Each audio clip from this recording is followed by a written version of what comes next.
இந்த வீடியோ கொஞ்சம் பாருங்களேன். இதில் ஒரு மான் கிட்ட போயிட்டு உன் லைஃப்பில் உனக்கு வில்லன் யார், உன் கதையில் உனக்கு வில்லன் யாருன்னு கேட்டிங்கன்னு வைங்க, அது யோசிக்காமல் சொல்லும் லயன் தான். ஏன் அப்படின்னா அவன் எங்களை துரத்தி துரத்தி எங்களை வேட்டையாடி சாப்பிட்றான், எங்களை நிம்மதியாக வாழவே விட மாட்டான், நாங்கள் பயந்து பயந்து வாழ வேண்டியதா அப்படின்னு சொல்லுவோம். ஒரு கிராஸ் கிட்ட, ஒரு புல்லுக்கிட்ட போயிட்டு நீங்கள் உன் கதையில் வில்லன் யார் அப்படின்னு கேட்டிங்கன்னு வைங்க, அது சிம்பிளாக சொல்லுவோம் மான் தான் அப்படின்னு சொல்லுவோம். என்னது மானா அப்படின்னு கேட்டிங்கன்னா, ஆமாம், எங்களை முழுசாக வளரவே விட மாட்றான், அதுக்கு முன்னாடியே எங்களை சாப்பிட்றான், டெய்லி எங்களை சாப்பிட்றான், அவன் வரானான்னு பார்த்து பார்த்து பயந்து பயந்து நாங்கள் வாழ வேண்டியதாக இருக்குது அப்படின்னு சொல்லுவோம். அந்த புல்லுக்கிட்ட போயிட்டு அப்போது சிங்கம் கதையில் வில்லன் கிடையாதா அப்படின்னு கேட்டிங்கன்னு வைங்க, சிங்கம் எதுக்கு எங்களுக்கு வில்லன் ஆகுறான், அவன் எங்கள் நண்பனாச்சே அப்படின்னு சொல்லுவோம்.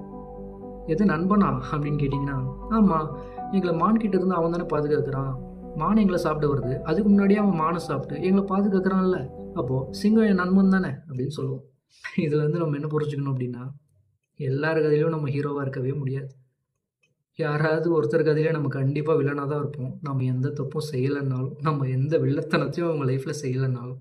ஃபார் எக்ஸாம்பிள் சொல்கிறேனே, இப்போது உங்கள் ஃப்ரெண்டோ இல்லை உங்களுக்கு ரொம்ப தெரிஞ்சவங்களோ சேடாக இருக்காங்க ஏதோ ஒரு விஷயத்தினாலன்னு வைங்க, நீங்கள் என்ன நினைப்பீங்க, சரி ஒரு காஃபி ஆஃபர் பண்ணி அவங்க மைண்டை மாற்றி கொஞ்சம் பேச்சு கொடுத்து அவங்க மைண்டை மாற்ற ட்ரை பண்ணலாம் அப்படின்னு நினைப்பீங்க.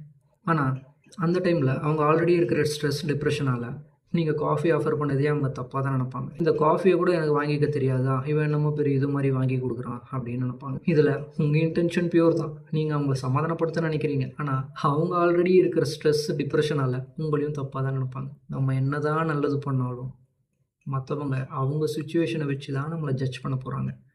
அதனால் யாருக்கும் நம்ம நல்லவான்னு ப்ரூவ் பண்ண வேண்டிய அவசியமும் இல்லை, யாரையும் இம்ப்ரெஸ் பண்ண வேண்டிய அவசியமும் இல்லை. உங்கள் மனசுக்கு எதுவும் சரின்னு படுதோ அதை பண்ணிவிட்டு போயிட்டே இருங்க. மற்றவங்களை காயப்படுத்தாத, டிஸ்டர்ப் பண்ணாத எந்த ஒரு செயலும் தப்பு இல்லை. Stay positive, love your self.